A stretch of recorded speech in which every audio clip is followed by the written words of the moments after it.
And how did it get started when the ancestors of the butterfly only looked a very little bit like a dead leaf, hardly like a dead leaf at all? How can you, on the one hand, say that natural selection produces the final perfection, the end of the process, and also produces the first stages?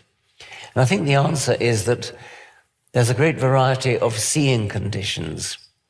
In the early stages, the natural selection pressure would have been provided in a poor light, or with predators looking out of the corner of their eye and not looking full frontal, or when they're not really paying attention, or when it's nearly dusk. So that would have provided the selection pressure for the early stages of the mimetic evolution towards looking like a dead leaf. And then the final stages would have been provided by seeing conditions which were good. A good light, full frontal, right in front of the predator. And there would have been a gradient of seeing conditions all the way up from poor to excellent.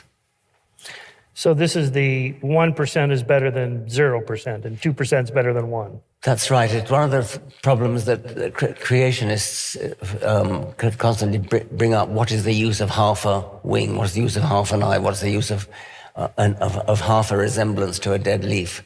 And the answer is that half is better than 49%, and 49% is better than 48%, and 1% is better than 0%, and 100% is better than 99%. So every stage there's a gradient of improvement. Yeah. You once said, that might have been in the Blind Watchmaker, no Homo erectus mother ever gave birth to a Homo sapien child or something like that. Yes. This is a sort of misunderstanding, I think, that people have. You sometimes hear creationists say, well, I'll believe in evolution when I see a monkey give birth to a human.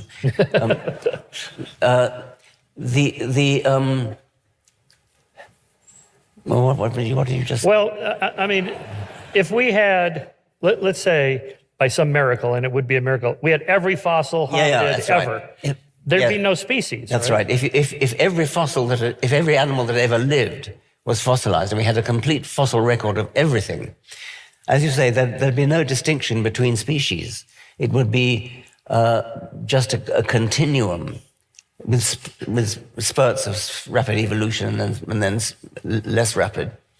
But you couldn't classify animals into separate species because there'd be intermediates all the way around. It's very fortunate in a way for taxonomists that most of the animals that have ever lived have gone extinct. If they hadn't, you couldn't divide animals into. But this suggests that the species concept is something of a social construction in the minds of biologists and paleontologists. That's right. I think that's fair. And the way you put it originally was no Homo erectus mother ever gave birth to Homo sapiens.